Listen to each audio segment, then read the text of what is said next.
Au sommaire de notre émission, en première partie, l'école de photographie bruxelloise Agnès Varda organise l'exposition annuelle de ses élèves.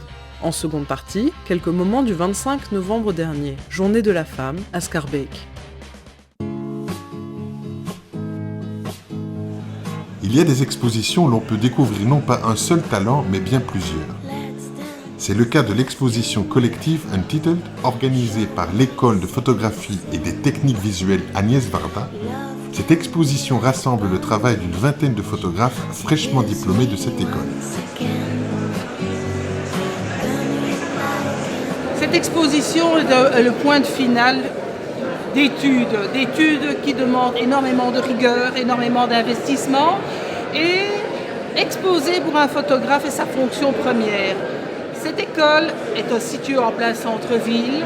Nous avons ici un lieu prestigieux et le fait de faire provoquer une rencontre entre les étudiants et le public est finalement la finalité du métier de photographe. On est une école de promotion sociale du soir, donc ça veut dire qu'on attire un public varié qui est à la fois intéressé par la photographie simplement pour leur plaisir, et une autre partie qui est évidemment une formation plus professionnelle.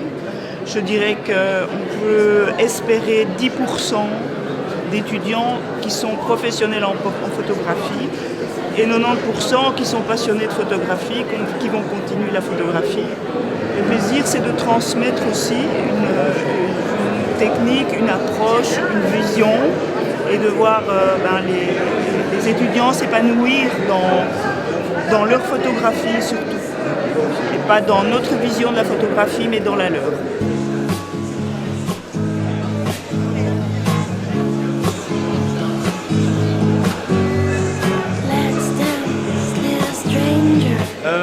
Donc c'est un reportage dans les bidonvilles de Casablanca au Maroc. Le roi Mohamed VI a appliqué un plan ville sans bidonville en 2002, l'idée étant de raser tous les bidonvilles de Casablanca pour reloger ces personnes dans des HLM. Le problème, c'est qu'il s'était donné 6 ans pour ce plan-là, et en 2008, il y avait seulement 60% des familles qui étaient relogées. Donc aujourd'hui, en 2012, rien n'est fait. Quand je venais à Casa, en passant tous les jours devant ces bidonvilles, c'est quand même assez difficile d'y rentrer. C'est pas que c'est forcément un coupe-gorge, ni rien, mais il faut quand même y avoir accès. Donc j'avais toujours un accompagnateur, un ami à moi pour me traduire. Et évidemment un habitant du bidonville pour que je puisse y rentrer, parce que c'était pas que il fallait quand même que je sois bien intégré et qu'on ne dise pas c'est qui ce Gaouri. J'espère que les gens comprennent ces images-là, qu'on voit mon travail tel quel, qu'on voit qu'il y a de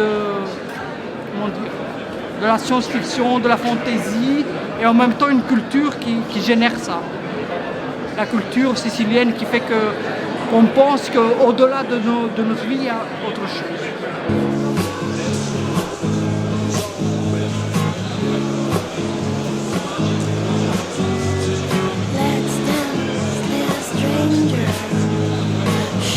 À travers ce sujet, j'ai vraiment essayé de recréer mon père idéal, et à travers ce père, l'homme africain idéal, et l'Afrique telle que moi je la voyais et telle que je l'imaginais. Je suis née à Paris, ne connaissant pas mon père, je n'ai jamais eu d'éducation non plus malienne, donc j'ai eu une éducation française, belge, voilà, comme celle que la plupart des personnes ont reçue ici. Mais c'est vrai que j'ai grandi avec, en me disant que j'étais différente des petits-enfants français ou belges qui étaient avec moi à l'école. Mais j'ai toujours pris cette différence comme un avantage et une particularité originale. Donc je me suis jamais sentie mal par rapport à ça. Je me sens métisse, je me sens pas blanche, je me sens pas noire, je me sens vraiment entre les deux.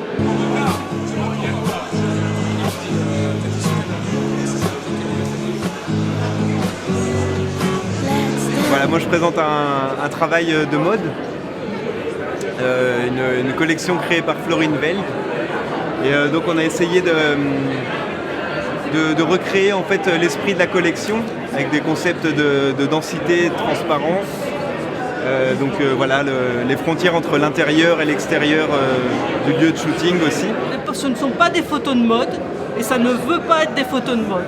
Ce sont des photos de militantes pour les droits des femmes, le droit à la pensée, le droit de vieillir, le droit à la féminité à part entière, le droit à l'éducation des femmes, le droit à la paix et le droit à l'intégrité physique ainsi que le droit à la citoyenneté.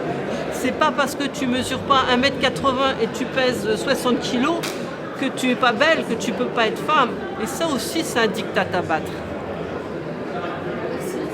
Merci à vous. Merci à vous. Merci les filles. Merci à toi.